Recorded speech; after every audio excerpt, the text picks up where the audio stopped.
फुटे किले के मालिक चार किशोर सिंह,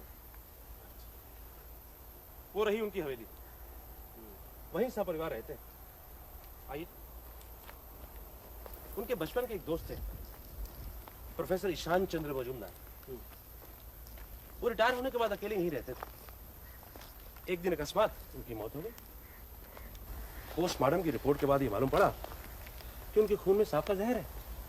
अगर इस बात का पता चल चुका है कि सांप के काटने से मौत हुई है, तो फिर शक की क्या बात? स्वतंत्र रूप से कोई एक चीज महत्व नहीं रखती, लेकिन शक की ऐसी कई छोटी छोटी बातें हैं। इन सब बातों से लगता है कि मामला बहुत गड़बड़ है। ऐसी कई एक बातें हैं, जैसे ईशान चंद की मौत सांप के काटने से हुई, लेकिन उसके सर पे चोट का गहरा निशान था। क्यों? और दूसरा, उसकी बंद मुट्ठी के अंदर एक सोने की मोहर थी, कहां से आई? तीसरी बात, इतनी ऊंचाई पे सांप कहां से आया? आपने तो कहा कि रामकिशोर की बड़ी लड़की की मौत सांप के काटने से हुई थी। वो वहां मरी थी, उस जंगल में। वहां सांप हो सकता है, लेकिन इतनी ऊंचाई पर जहां चूहा नहीं, मेंढक नहीं, सांप कहां से आएगा? आप क्या कहना चाहते हैं? हो सकता है किसी ने जानबूझकर यहां सांप छोड़ा हो, इसलिए कहता हूं कि मामला गड़बड़ है। किसी पर शक है? शक? वो देखिए, उस हवेली में रामकिशोर अपने 3 लड़के और एक लड़की के साथ रहता है। बड़ी लड़की की मौत पिछले साल सांप के काटने से हो गई। उसका पति यहीं रहता है, और एक रहता है मास्टर। वो मास्टर छोटी लड़की को पढ़ाता है।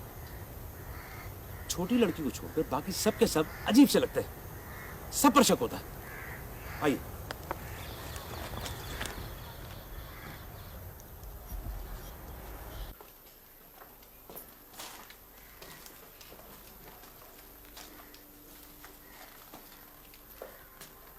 इस दीवार में सलाखें क्यों लगी हुई हैं?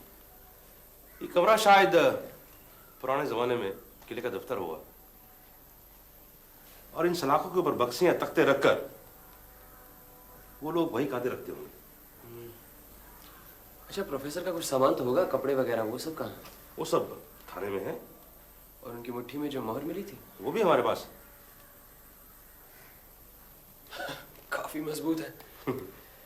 चलिए नीचे रामकिशोर सिंह के परिवार से मिल लेते हैं। आइए।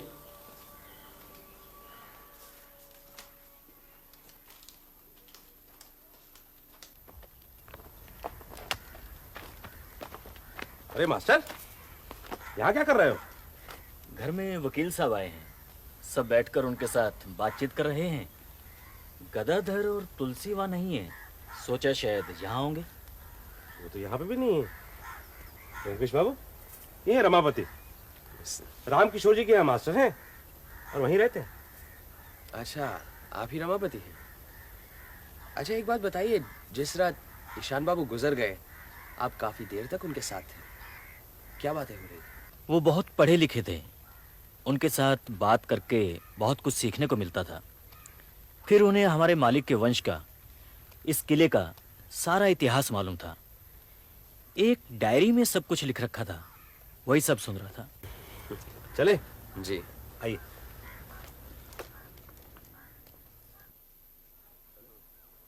ये कौन है? ये साधु बाबा बहुत सालों से यहाँ हैं। अच्छा, लेकिन इस जंगल में साधु क्या कर रहे हैं? यहाँ तो भिक्षा देने वाला भी कोई नहीं। इनका खाना पीना सब मालिक देते हैं। मान न मान, मैं तेरा मेहमान, ये मनीलाल कौन होता है? जब हमारी बहन ही मर गई, तब उसके पति के साथ हमारा क्या लेना देना है? उसे क्यों किला दे रहे हैं? मुझे क्या रास्ते से उठा कर लाए हैं? किला मुझे मिलना चाहिए। नहीं, किला मुझे मिलना चाहिए। मैं उसे बनवाकर वहीं रहूंगा, बाकी सब तुम ले लेना। जितनी जल्द सब रजिस्ट्री तैयार हो जाए उतना ही अच्छा है। ठीक है रामकिशोर बाबू, मैं आज ही तैयार कर देता हूँ। अच्छा तो मैं चलूं? अच्छा, नमस्कार। नमस्ते। आइए इंस्पेक्टर साहब। आ सकते हैं रामकिशोर जी? आइए आइए डीएसपी साहब, आइए बैठिए, बैठिए।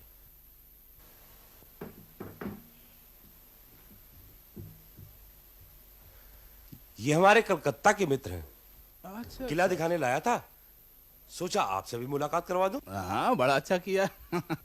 सुना है प्रोफेसर ईशान चंद्र की मृत्यु सांप के डसने से हुई।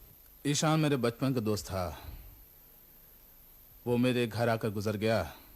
इस बात का दुख मुझे हमेशा सताता रहेगा। उनकी मुट्ठी में एक सोने की मोहर मिली थी, वहां कहां से आई, कुछ बता सकते हैं आप? कुछ कह नहीं सकता। उसकी आर्थिक स्थिति भी तो इतनी मजबूत नहीं थी कि एक सोने की मोहर रखता। अगर वहां किले में पड़ी हो तो मिल भी सकती है। कह नहीं सकता। कहते हैं इस किले में हमारे पूर्वजों का बहुत सारा धन जमा है, बहुत सोना जमा है। मैंने तो बहुत ढूंढा, मुझे तो मिला नहीं। यहां तो कहीं बिजली नहीं है। प्रोफेसर जरूर लालटेन जलाते होंगे रात को। हाँ, मौत के हफ्ता 10 दिन पहले एक टॉर्च चले गए थे। वो टॉर्च पता नहीं कहां गई, मिली नहीं। कहां गई टॉर्च? बाबूजी, मुझे यकीन है कि मौत के बाद गड़बड़ी में कोई टॉर्च वहां से ले गया। किसी पर शक है? मुझे लगता है कि नहीं नहीं मणिलाल, ये तुम्हारी गलत फहमी है। मास्टर ने टॉर्च नहीं लिया, लिया होता तो हमें बताता। लगता है टॉर्च को लेकर आप लोग कुछ परेशान से हैं। हाँ, आपसे परिचय हुआ, बहुत आनंद मिला। इतनी बड़ी जगह पर आपने मकान बनाया है, यहाँ आकर जाने की तबीयत नहीं करती? अरे तो फिर रहिए कुछ दिन यहाँ, 2 दिन में ही भाग खड़े होंगे। हमें तो आदत पड़ गई है। आपका न्योता याद रहेगा, लेकिन अगर आया तो मैं उस किले में रहूंगा। और भी अच्छी जगह है, चलिए। नमस्ते। अच्छा, नमस्कार। अब बताइए क्या लग रहा है? कुछ गड़बड़ तो है। कुछ दिन जाकर उस किले में रहना होगा। आपने गौर किया, कोई वहां खुलकर बात नहीं कर रहा था। सब कुछ खिंचे हुए से थे। और फिर कई गुत्थियां हैं, जैसे मोहर कहां से आई, टॉर्च कहां गायब हो गई। सब इस किले को चाहते क्यों हैं? और मालिक को छोड़कर सब मनीलाल से नफरत क्यों करते हैं? मनीलाल और मास्टर रमापति दोनों को कोई नहीं चाहता। उसकी एक वजह है, ये दोनों मालिक राम किशोर की मेहरबानी से ही पल रहे हैं। अच्छा, वहां उस किले को लेकर क्या झगड़ा हो रहा है? राम किशोर को दिल का एक दौरा पड़ चुका है। उन्हें डर है कि उनके मरने के बाद उनके दोनों नालायक बेटे उनकी सारी जायदाद को मामला मुकदमा करके कहीं पूरी मिट्टी में न मिला दें। इसलिए उन्होंने अपनी सारी जायदाद के बराबर 4 के हिस्से किए हैं। 3 हिस्से लड़कों में और बाकी का 1 हिस्सा छोटी लड़की तुलसी को। लेकिन किला तो मनीलाल को देने की बात हो रही थी। मनीलाल ने उनकी बड़ी लड़की के साथ शादी की थी और वह मर गई। इसलिए राम किशोर ने यह फैसला किया कि वक्त आने पर अपनी छोटी लड़की की शादी वे मनीलाल से कर देंगे। और मनीलाल का मतलब है तुलसी, और जो किला है वो पड़ेगा उसके हिस्से में। इस बात को लेकर दोनों भाइयों में झगड़ा हो रहा था। ये मनीलाल कैसा आदमी है? समझदार है, अपने दोनों बड़े सालों से 1000 गुना अच्छा। इसलिए राम किशोर का भरोसा मनीलाल पर ज्यादा है। मनीलाल तो अपनी पत्नी के मरने के बाद जा रहा था, लेकिन राम किशोर ने उसे जाने से रोका। अच्छा, वो अशरफी तो दिखाइए।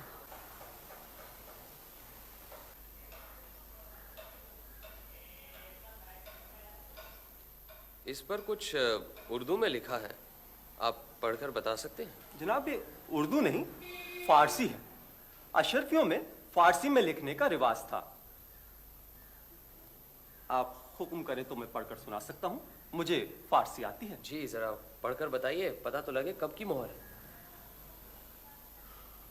तारीख नहीं है, ये अशरफी नवाब अली वर्दी खां के वक्त की है। काफी पुरानी है। और वो डायरी? शुक्रिया।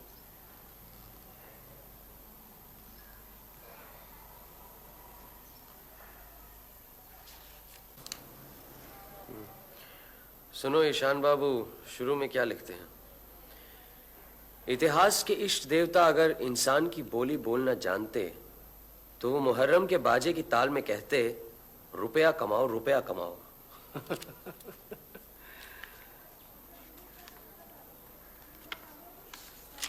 ये सुनो, सिपाही विद्रोह के वक्त लुटेरे किले का गुप्त धन नहीं ले जा सके, ये राम विनोद सिंह का दृढ़ विश्वास है। ये राम विनोद कौन है? राम विनोद राम किशोर के बड़े भाई थे। सुना है 25-30 साल पहले गुजर गए।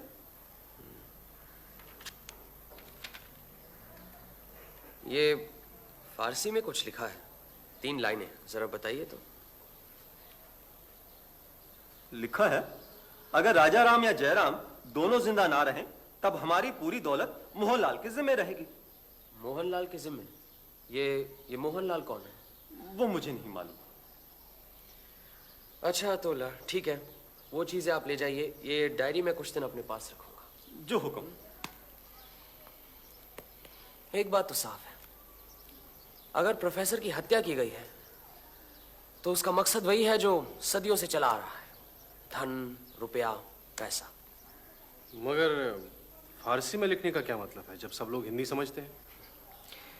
ये प्रोफेसर ने खुद नहीं लिखा है, मतलब उन्हीं की हाथ की लिखाई है, लेकिन रचना उनकी नहीं है।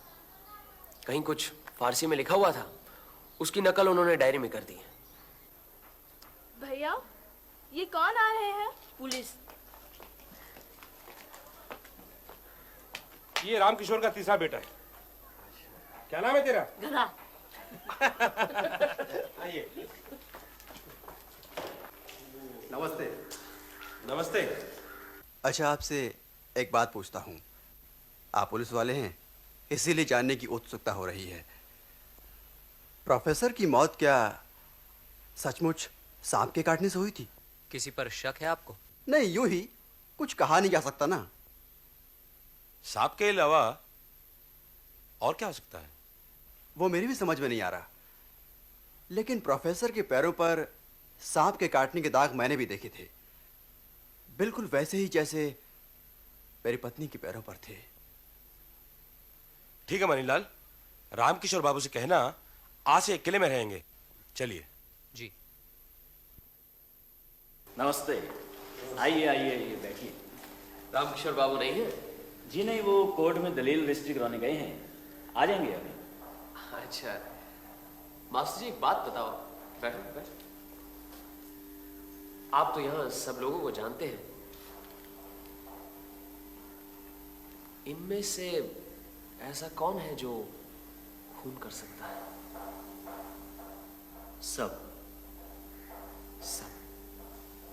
रामकिशोर बाबू भी? हाँ। वंशीधर? हाँ। मुरलीधर? मुरलीधर भी। मनीलाल भी? उसमें इतनी हिम्मत कहाँ, उसे तो सिर्फ पीछे से चुगली करना आता है। और तुम? मैं? जाने दो। तुमने वो टॉर्च चोरी की थी? मेरी बदनामी की गई है, मुझे मालूम है, और किसने की है ये भी मालूम है। आप ही बताइए, अगर चोरी ही करनी है तो टॉर्च क्यों चुराऊंगा? तुम्हें मालूम है मनीलाल की शादी तुलसी से होने वाली है?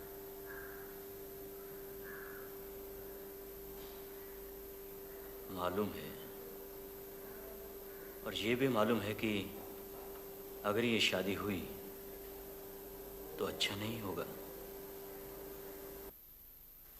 अरे आओ आ जाओ।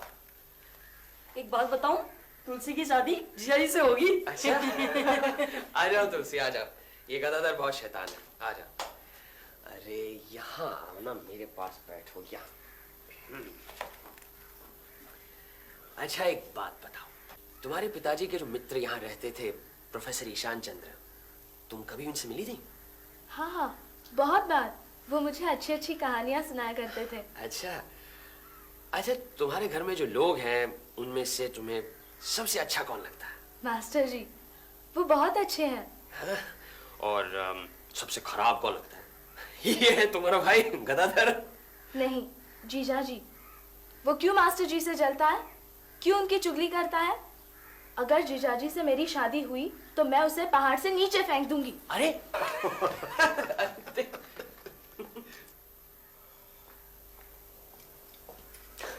आइए आइए। अरे बैठिए बैठिए बैठिए।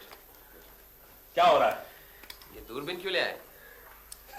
जैसे टॉर्च लाया था वैसे ये रखिए, किसी काम में आएगी। और क्या समाचार है? समाचार तो ये है कि मुझे लगता है प्रोफेसर यहाँ आकर रहे क्योंकि उन्हें पता चल चुका था कि यहीं कहीं गुप्त धन छुपा हुआ है। उन्हें शायद तोशखाने के बारे में भी पता चल चुका था, लेकिन किसी ने उन्हें धन तक पहुंचने से पहले ही मार डाला। अब सवाल यह उठता है कि किसने मार डाला, और जवाब है कि राम किशोर से लेकर साधु बाबा तक कोई भी मार सकता था। मतलब हमें तोशखाना या गुप्त धन ढूंढ निकालना होगा। और मुझे ये लोहे की सलाखें बहुत सता रही हैं। आओ। मेरा ख्याल है कि इन सलाखों का सिर्फ यही काम नहीं है जिसकी वजह से यहाँ लगाई गई, कुछ और भी है। और क्या हो सकता है? इन्हें अच्छी तरह परखना होगा। आपका इंतजार कर रहे थे, आप ही के सामने करते हैं। कुल मिलाकर 21 सलाखें। अजीत, तुम जरा वहां से शुरू करना, कहीं कुछ आप यहां से देखिए, मैं वहां पे देखता हूं।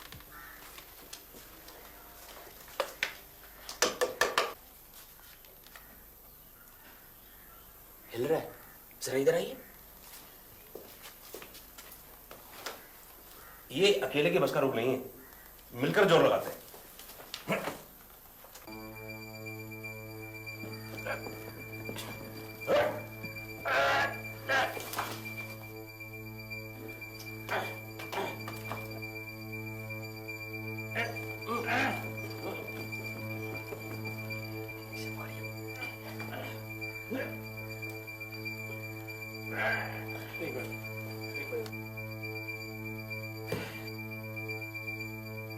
जरा टॉर्च लाना।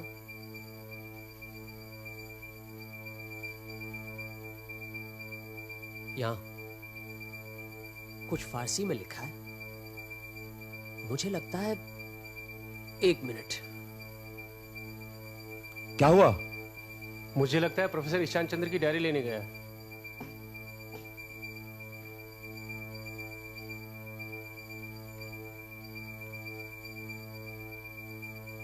ये देख रहे हैं आप क्या लिखा है?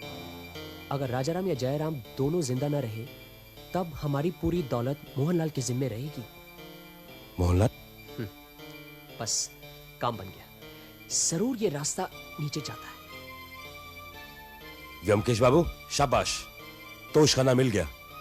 ये आप ही का आविष्कार है, इसलिए सबसे पहले आप ही उतरी। ठीक है, टॉर्च देना मुझे। लाओ।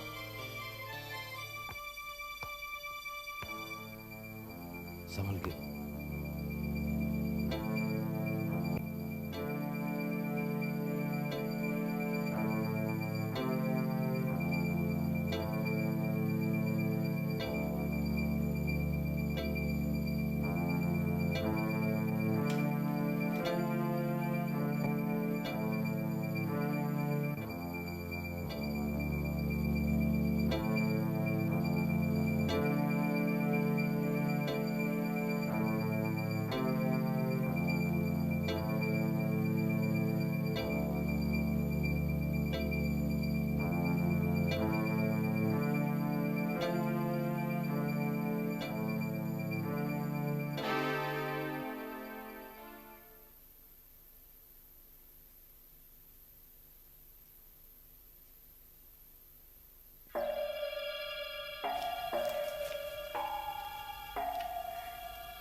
व्योमकेश बाबू,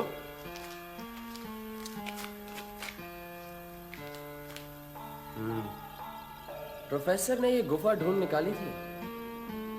ये टॉर्च उसी का प्रमाण है। मनीलाल कह रहा था ना वो टॉर्च नहीं मिली, ये वही है। इसे रखिए आप अपने पास।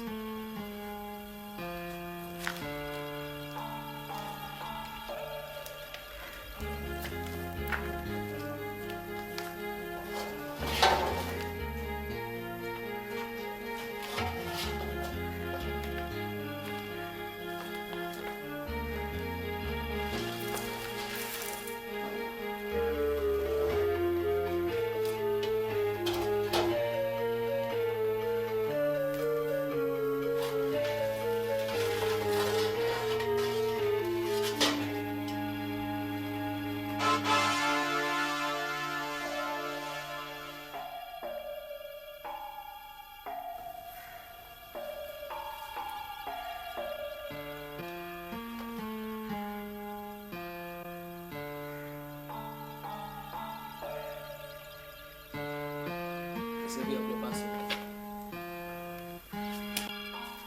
मेरी तो कुछ समझ में नहीं आया, सारा धन कहाँ गया?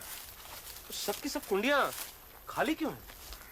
हमने जो कुछ भी पता लगाया उससे निराश होने की कोई बात नहीं है। एक बात तो पक्की है, प्रोफेसर ईशान चंद्र का खून हुआ है। बाकी जो रहस्य है धीरे धीरे सब पता लग जाएगा।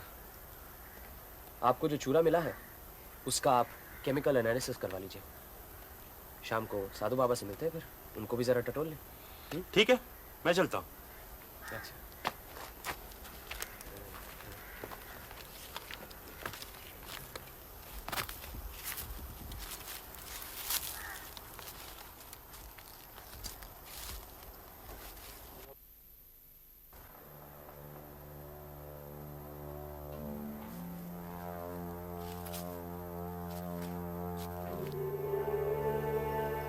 लिखा ना?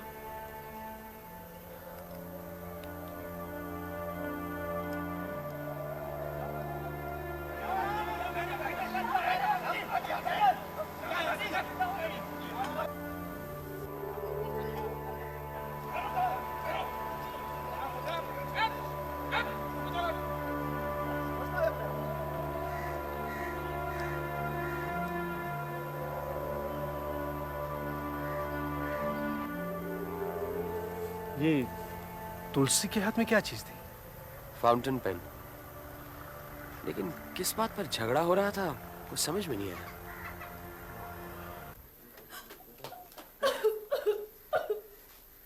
क्या हुआ? क्या हुआ? मास्टर जी को घर भगा दिया। भगा दिया? हाँ। अच्छा चुप रोते नहीं, क्या बात हो गई? जीजा जी के पास 2 फाउंटेन पेन है, एक उनकी अपनी और एक दीदी की शादी में मिली थी। मैंने सोचा एक मास्टर जी को दे दूं, उनके पास तो एक भी नहीं है। मैंने जीजा जी के कमरे से फाउंटेन पेन लिया और मास्टर जी को दे दिया, लेकिन उन्होंने वो नहीं लिया। कहने लगे जहां से लाई हो वही दे दो। घर के सब लोगों ने मास्टर जी को चोर कहा, मारा और भगा दिया। अच्छा चुप चुप हो जाओ, मैं तुम्हारे मास्टर जी को वापस बुलवा लूंगा। परेशान मत हो तुम, जरूरत पड़ी तो तुम्हारे पिताजी से भी मिल लूंगा। आओ मनीलाल। मालिक ने भेजा था तुलसी को ढूंढने के लिए, बहुत ही चंचल है। आपको परेशान तो नहीं किया? नहीं बिल्कुल नहीं, उसके मास्टर जी को भगा दिया यही कह रहे हैं। हाँ, वो मालिक ने मास्टर को बर्खास्त कर दिया है। जब घर में कोई था नहीं तो उसने मेरे ड्रायर खोलकर मेरा फाउंटेन पेन चुरा लिया। बहुत ही कीमती चीज है। इस कलम को? जी। बहुत अच्छा कलम है। चोरी तो ऐसे ही कलम की होनी चाहिए। घर में कितने फाउंटेन पेन है? ये सिर्फ मेरे ही पास है और किसी के पास नहीं है। ये अपने मालिक तो कलम दवात इस्तेमाल करते हैं। लेकिन तुलसी तो कह रही थी कि उसने खुद आपके कमरे से फाउंटेन पेन लिया था। तुलसी झूठ बोल रही है। मास्टर तो हमेशा से ही दोषी है। अभी उस दिन वो एक टॉर्च चुरा के। टॉर्च तो वहां मामूली चीज थी। भला मास्टर ऐसा काम करके अपना भविष्य क्यों बिगाड़ेगा? अच्छा ये बताइए, आपका कचहरी का सब काम कैसा चल रहा है? जी बस दस्तखत करना बाकी है और बाकी तो काम हो ही गया है। अच्छा मैं चलता हूँ। तुलसी को लेकर सब परेशान है, बच्ची है। अच्छा अच्छा, गड़बड़ कर देते ना। अब टॉर्च की बात बताने की क्या जरूरत थी?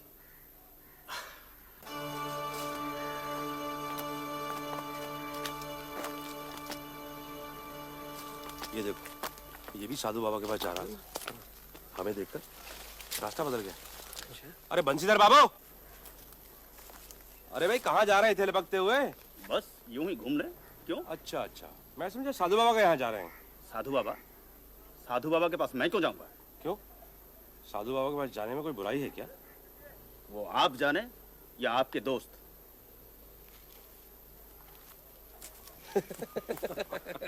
चलिए। बाबा ये गांजा कहाँ से मिलता है? सब ऊपर वाले की कृपा है बेटे। बाबा आप तो यहाँ बहुत दिनों से हैं, कुछ दिन पहले सांप के काटने से यहाँ एक आदमी मरा, आपको मालूम है? हमें क्या नहीं मालूम बेटे? उस रात किले में जाते हुए आपने किसी को देखा? देखा है। वो कौन था, आप बता सकते हैं? मैं बहुत कुछ बता सकता हूँ, मुझे बहुत कुछ मालूम है, लेकिन अभी नहीं। रात को 10 बजे बाद, जब यहाँ कोई नहीं होता, उस वक्त सब कुछ बताऊंगा व्योमकेश बाबू।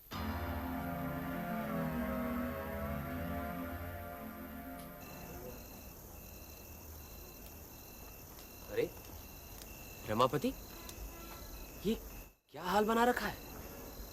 आप तो सब कुछ जानते ही हैं। हाँ, तुलसी ने बताया था, लेकिन अब तक कहाँ थे तुम? जंगल में। शहर क्यों नहीं गए? यहाँ अब रहने से क्या फायदा? तुलसी। तुलसी से प्यार करते हो? उसको कोई नहीं चाहता। मैं नहीं रहूंगा तो वो मर जाएगी। अच्छा, कोई बात नहीं। आज रात तुम हमारे साथ यहाँ रहना। हम जरा साधु बाबा से मिलकर आते हैं, 1-2 घंटे में वापस लौटेंगे। तुम अंदर जाओ, वहीं सो जाना।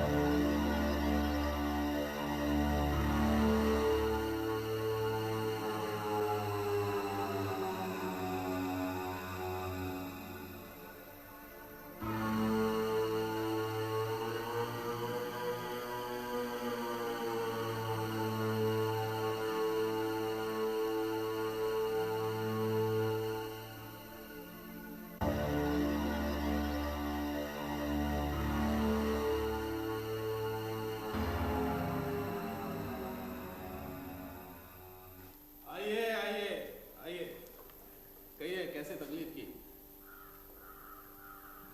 राम किशोर जी, अब साफ साफ सब कुछ कबूल करने का वक्त आ गया। कबूल? क्या कबूल? आपके बड़े भाई राम विनोद सिंह की मौत के लिए जिम्मेदार कौन था, इसका फैसला हो जाना चाहिए। मेरे बड़े भाई? जी। क्या कह रहे हैं आप? मेरे बड़े भाई तो जमाना हुआ प्लेग से गुजर चुके हैं। जी नहीं, उनकी मौत कल रात हुई। आपके बड़े भाई राम विनोद साधु बाबा थे। साधु बाबा का खून हो गया? आपको मालूम है कि साधु बाबा आपके ससुर के बड़े भाई हैं, राम विनोद सिंह? झूठ, बिल्कुल झूठ। साधु बाबा मेरे भाई हैं, इसका कोई सबूत है? कोई गवाह? पिताजी, पुलिस ने सारे मकान को घेर लिया है। राम किशोर बाबू, आपकी तलाशी के परवान हैं? आपके घर की तलाशी ली जाएगी। ये रहा वारंट। लेकिन आपके इलाके में 2 खून हुए हैं और हमें यकीन है कि अपराधी और अपराधी के सबूत दोनों इसी मकान में मौजूद हैं, इसलिए आपके घर की तलाशी ली जाएगी। ठीक है, जो करना चाहते हैं कीजिए। तलाशी के लिए 2 गवाह की जरूरत है। व्योमकेश बाबू और अजीत बाबू, आप दोनों गवाह बन जाइए और ये ध्यान रखिएगा कि हम पुलिस वालों से कोई गैर कानूनी हरकत ना हो पाए।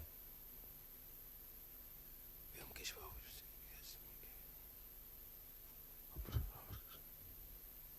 मणिलाल, हम सबसे पहले आपके कमरे की तलाशी लेंगे और आप दोनों यहीं रुकिए।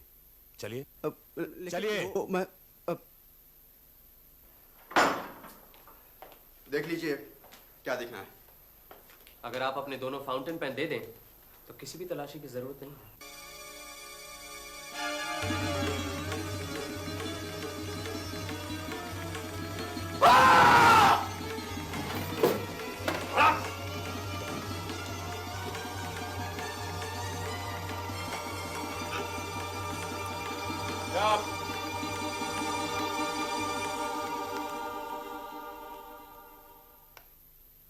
ये देखिए, नाग का जहर इन दोनों फाउंटेन पेन में है। क्या? आप अपने घर में एक जहरीला नाग पाल रहे थे। मणिलाल 2 खून कर चुका है। हैं? और शायद इसके बाद आपकी बारी थी। बच गए आप। ये खून हुए क्योंकि आपके पूर्वजों ने करोड़ों रुपए का सोना इस किले में छुपा रखा था। और ये सोना कहाँ है मुझे मालूम है, लेकिन जो चीज मेरी नहीं है मैं उसे छूना भी नहीं चाहता। इसलिए आपकी संपत्ति आपको ही मुबारक हो। चलिए डीएसपी साहब।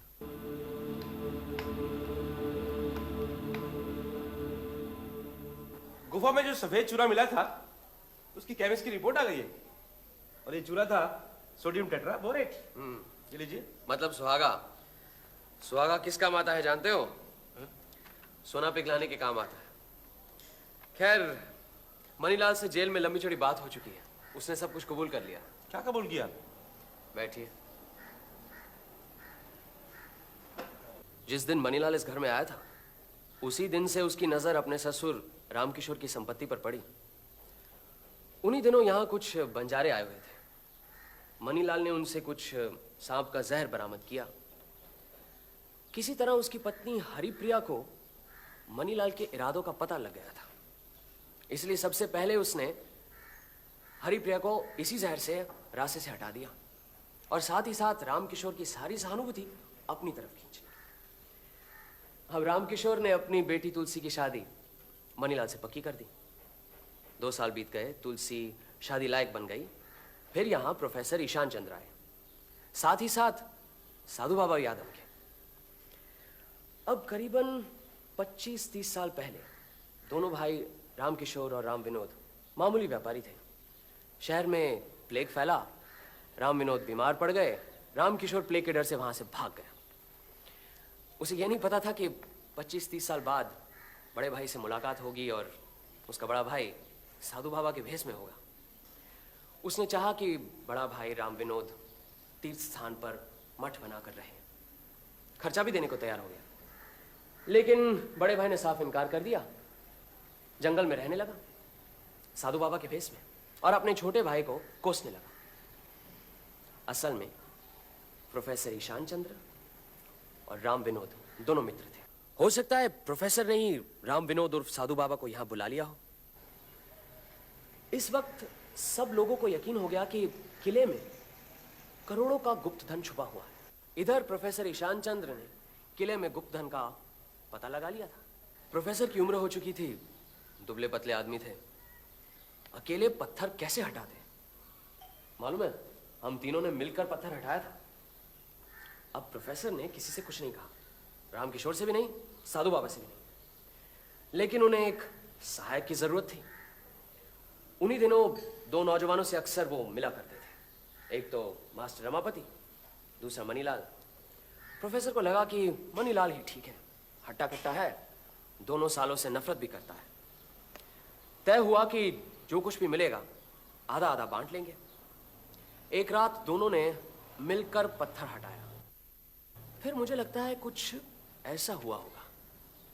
नीचे का रास्ता देखते ही मनीलाल फौरन टॉर्च लेकर नीचे उतर गया। लेकिन प्रोफेसर का ध्यान पत्थर के पीछे खुदाई की हुई लेखनी पर पड़ा। उसने फौरन अपनी डायरी निकालकर उस फारसी भाषा की नकल कर ली। इधर नीचे मनीलाल एक कोने में खड़ा हो गया, उधर प्रोफेसर नीचे आया। उसके पैरों ने किसी चीज को महसूस किया। प्रोफेसर ने उसे उठाया। वो एक अशर्फी थी। उन्होंने फौरन मुट्ठी बंद कर ली, हल्के से पुकारा, मनीलाल। तभी मनीलाल ने जोर से उसके सर पर टॉर्च से वार किया। प्रोफेसर गिर गया। मनीलाल ने अपनी जेब से फाउंटेन पेन निकाला और पैर की एड़ी के पास जोर से पेन की निब घुसाकर जहर अंदर डाल दिया। फिर उसकी लाश उठाकर मनीलाल बाहर ले आया। मैंने जेल में मनीलाल से पूछा कि प्रोफेसर को मारने के बाद उसने कुंडों के अंदर क्यों नहीं देखा। उसने जवाब दिया, सब कुछ तो मिल गया था, फिर एक लाश और इतनी सारी मोहरें वो एक साथ बाहर कैसे निकालता। उसने यही सोच लिया कि प्रोफेसर की मौत के हंगामे के बाद इत्मीनान से मोहरें बाहर निकाल लेगा। लेकिन तब वहां हम पहुंच गए और फिर कुछ घटनाएं इतनी जल्द घटने लगी कि कब क्या करें उसकी कुछ समझ में नहीं आया। तुलसी ने उसका जहर वाला फाउंटेन पेन चुराकर रमापति को दे दिया। शाम को जब हम साधु बाबा से मिले तब मनीलाल भी वहीं था। उसे लगा कि साधु बाबा को सब कुछ मालूम है।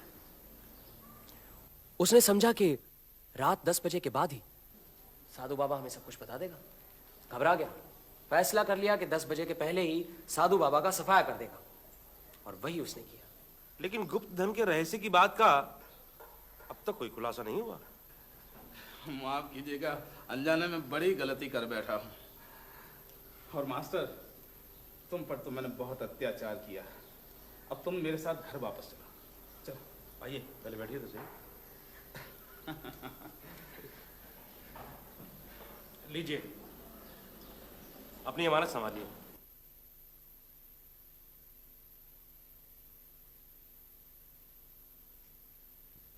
व्योमकेश बाबू, क्या आपको सब कुछ पता लग गया है? लेकिन दो शर्तें हैं। हाँ हाँ, कहिए ना। पहली, आप अपनी बेटी तुलसी की शादी मास्टर रमापति से कर देंगे। अरे और दूसरी शर्त यह है कि आप इस किले को तुलसी और रमापति के नाम कर देंगे। ये तो कोई शर्त ही नहीं है, ये तो मैंने मन ही मन पहले से ही तय कर रखा है। ये तो बहुत अच्छा है। चलिए किले की तरफ चलते हैं।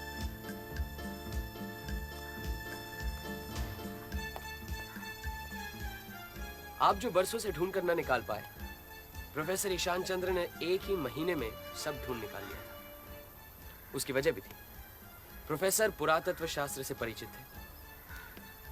कहां ढूंढना चाहिए ये उन्हें मालूम था। औरंगजेब के मरने के बाद मुगल सल्तनत टूटने लगी थी, सारे देश में अशांति फैली हुई थी। राजा जानकी राम बिहार में शासन करते थे उस वक्त। अपनी धन संपत्ति रखने के लिए उन्होंने ये किला बनवाया था। उनकी चौथी और पांचवी पीढ़ी में राजाराम और जयराम थे। राजाराम ने अपनी सारी धन संपत्ति सोने के रूप में रखी हुई थी। फिर सिपाही विद्रोह हुआ, चारों तरफ लूट मार शुरू हो गया। लूट मार में दोनों मारे गए, लेकिन लुटेरों को तोश खाने का पता नहीं चला, इसीलिए वो कुंडे आज भी साबुत हैं। अब जयराम के दो बेटे थे, राम विनोद सिंह यानी कि साधु बाबा, और आप रामकिशोर सिंह। रामकिशोर सिंह ने फिर से अपने पूर्वजों का ये किला अपने कब्जे ले लिया। वहां प्रोफेसर ईशान चंद्र को तोश खाने के बारे में पता चल गया। कहीं पड़ी हुई उन्हें एक अशर्फी मिली। उन्हें एक शिलालिपि भी मिली जिसमें लिखा था कि राजाराम और जयराम दोनों अगर जिंदा न रहे तो उनकी सारी धन संपत्ति मोहनलाल के जिम्मे रहेगी। अब सवाल यह उठता है कि मोहनलाल कौन है? पहले तो मेरी भी समझ में ये बात नहीं आई। फिर सोचते सोचते प्लासी की लड़ाई पर एक कविता याद आई। बार बार फिर तोप गरजा, गरजा गिरधर लाल। गिरधर लाल मतलब तोप। उस जमाने में बड़े बड़े शूरवीरों के नामों पर तोपों के नाम रखे जाते। फिर बिजली की तरह बात दिमाग में कौंध गई कि मोहनलाल कौन है, किसके जिम्मे इतनी सारी धन संपत्ति रखी गई है। ये रहा आपका मोहनलाल। तो क्या सारा सोना तोप के नीचे गड़ा हुआ है? नहीं, जमीन में नहीं। सारा सोना इस तोप की लंबी नली के अंदर डालकर इसका मुंह बंद कर दिया गया। अरे तो फिर देर किस बात की है? मुंह से मिट्टी हटाकर मोहरे निकालते हैं। मोहरे? कहाँ है मोहरे? आपके पूर्वज राजाराम ने एक ऐसी तरकीब निकाली जिससे कि अगर लुटेरों को इस सोने के बारे में पता भी चल जाता तो वो उसे यहाँ से नहीं निकाल पाते। क्या मतलब? मैं कुछ समझा नहीं। डीएसपी साहब, आपको याद है जब हम गुप्त धन की तलाश कर रहे थे, गुफा के नीचे उतरे थे, तब हमें क्या मिला था? चमड़े की धौकनी, चूल्हा और ढेर सारा सुहागा मिला था। राजाराम ने सारी मोहरे गलाकर इस तोप की नली के अंदर डाल दी। अब इसके अंदर है एक लंबा पुख्ता सोने का खंबा। फिलहाल मिट्टी हटाकर ये देख सकते हैं कि मेरा अनुमान ठीक है या नहीं। गौरी शंकर, जरा यहाँ आना।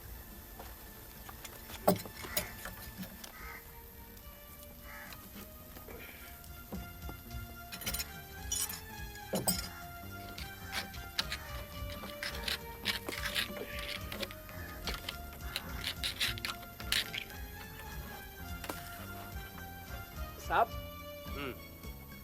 और मट्टी नहीं है, अंदर काफी सख्त है। ठीक है, इसके मुंह पर कपड़ा रख के अच्छी तरह से साफ करो। आइए, पहले आप इस सोने के दर्शन कीजिए रामकिशोर जी। देखिए,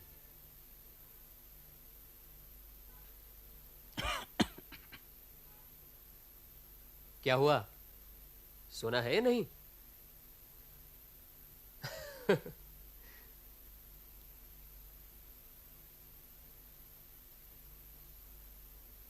सोना है? हाँ है।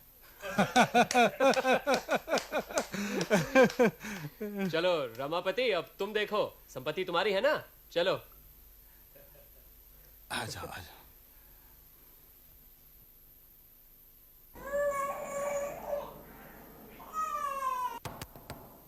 देखना, पुटीराम बाजार से लौटा है।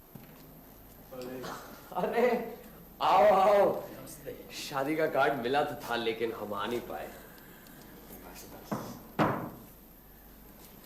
जीती रहो। सत्या, ये तुलसी और रमापति हैं। जब 6 महीने पहले हमारा मुन्ना हुआ था, मैं इन्हीं के यहाँ था। ये लीजिए, ये क्या है? खुद ही खोल कर देखिए। अच्छा। अरे ये देखो। क्या? जीते रहो। वही तो।